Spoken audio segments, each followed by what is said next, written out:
자, 이 종목을 빼놓고 오늘 넘어갈 수 없을 것 같습니다. 한국 BNC입니다. 자, 한국 BNC 관련해가지고 이전에 여러 차례 말씀을 좀 드린 바가 있고, 11월 달도 말씀을 좀 드리고, 12월 초에도 말씀을 드린 바가 있습니다. 관련해서 가장 최근에 이제 말씀을 드렸던 거는, 그리 오래지 않았고요. 대략 한 폭락했던 날, 이날이니까요. 뭐 한 2일 정도였던 것 같습니다. 자, 당시 이제 현 시점 좀 냉정하게 유증을 살펴보실 필요가 있다 라는 말씀을 좀 드린 바가 있어요. 일단 한국 BNC가 주가가 폭락했죠.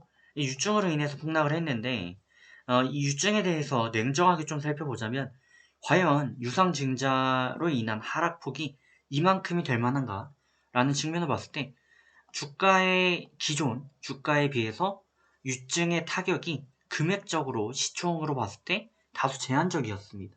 근데 주가는 하한가를 기록을 했죠. 그러니까 대략 한 유증의 영향은 실질적으로 시총의 가치를 감안했을 때 한 20% 정도만 반영되는 게 맞다라고 보여지던 그런 측면이 있었고요. 그렇게 봤을 때 한 마이너스 20% 내지 25% 정도 하락하면 됐는데 이게 30%를 밀고 내려갔단 말이에요. 근데 이게 원래는 오미크론 대장주 해가지고 최근에 이 제약바이오 관련 종목들 중에서 특히 구강용 코로나 치료제로 주목받고 있는 한국 BNC가 대장금 역할을 좀 이어왔어요.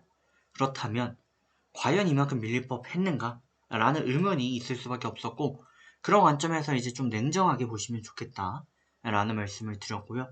해서 밀렸지만 10분봉 22평 돌파 마감하면 재매수 가능합니다 라는 말씀을 드린 거고 10분봉 기준 22평 라인이 보시는 것처럼 3일날 돌파 마감이 나왔습니다. 그래서 3일날 매수가 들어왔다라고 보시면 되겠죠.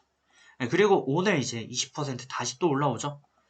기존 악재가 좀 강하게 반영이 되었고 이게 일시적인 악재다 보니까 결과론적으로는 올라올 수 있는 그런 이슈였던 거죠.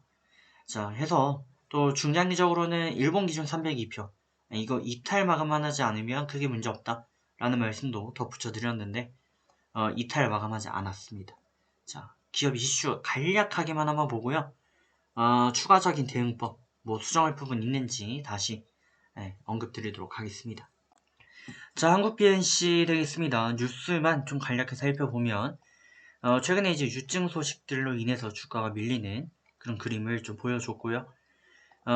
또 머크 치료제 승인의 주가 수식 상승했다라는 내용도 있었죠. 여러 가지 내용들이 있는데 결과론적으로 봤을 때는 경구용 코로나 치료제 이런 부분에서 호재는 지속되고 있고 기존 악재는 이미 마무리되었다라고 보는 게 맞는 것 같습니다. 자, 그럼 앞으로 내용 어떻게 이어가면 좋을까요? 자, 한국 BNC 같은 경우는 여러 차례 말씀을 좀 드렸고 단기적으로는 10분봉 122평 대응을 드렸고요. 또 장기적으로 봤을 때는 일본 기준 182평 이 하단을 또 컨택을 드린 것으로 기억이 됩니다.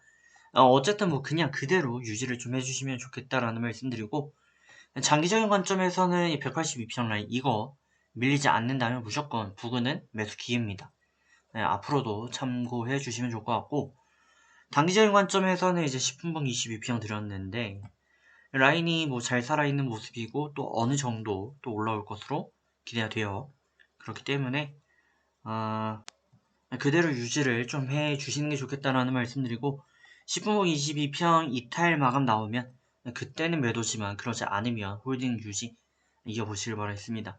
하지만 종목 자체가 웨이브가 좀 큽니다. 이 무브먼트가 큰 종목들은 아무래도 이 천장권에서 헤드에 매도하기 다소 어려운 측면이 좀 있어요. 그 부분은 감안해서 욕심을 좀 줄여가시면 좋은 결과 만들어 가실 수 있습니다. 자, 그럼 저는 다음 시간에 뵙겠습니다.